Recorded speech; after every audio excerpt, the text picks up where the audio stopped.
পৃথিবীতে একজন মানুষই শুধু জানতেন যে তিনি পৃথিবীতে কতদিন বাঁচবেন, সেটা হচ্ছে সাইয়েদনা আদম আলাইহিস সালাম। ওনাকে বলে দেওয়া হয়েছিল উমরুকা আলফু সানা, তুমি পৃথিবীতে বাঁচবে 1000 বছর। কয় বছর?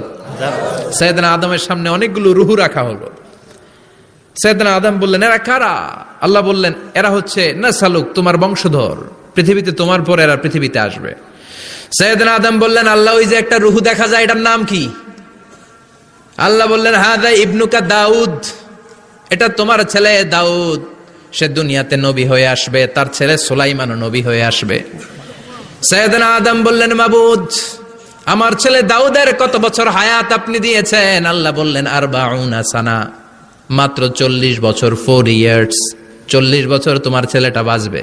ও আল্লাহ, আমি বাঁচবো কয় বছর? তুমি বাঁচবা 1000 বছর। সুবহানাল্লাহ। সাইয়েদনা আদম বললেন, মাবুদ, এত ফুটফুটে সুন্দর আমার ছেলে দাউদ, মাত্র 40 বছর দিলেন কেন? জিদ মিন উমরিহি, বাড়ায়া দেন। কি করেন? সুপারিশ করতেছে পোলার লাইগা। কে? বাবা। আল্লাহ আপনি বাড়ায়া দেন। আল্লাহকে বাড়ানো যাবে না, লেখা হয়ে গেছে।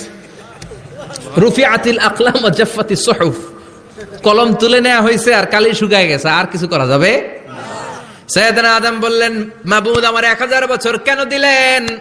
আমার এই সুন্দর ফুটফুটে ছেলেটারে মাত্র শুধুমাত্র 40 বছর কেন দিলেন? ও মাবুদ, আমার 1000 বছরের দরকার নাই, আমার 1000 বছর থেকে 60 বছর আমি আমার ছেলেরে দিয়ে দিলাম। দাউদ আলাইহিস সালাম বাঁচবে 40 বছর, তো বাপ আদম যদি আরো 60 দেয়, 40 আর 60 মিলে কত হয়? 100। ভালো হিসাব বোঝে এরা, 100। আর আদম আলাইহিস সালাম পেয়েছিলেন 1000 বছর, 60 কমে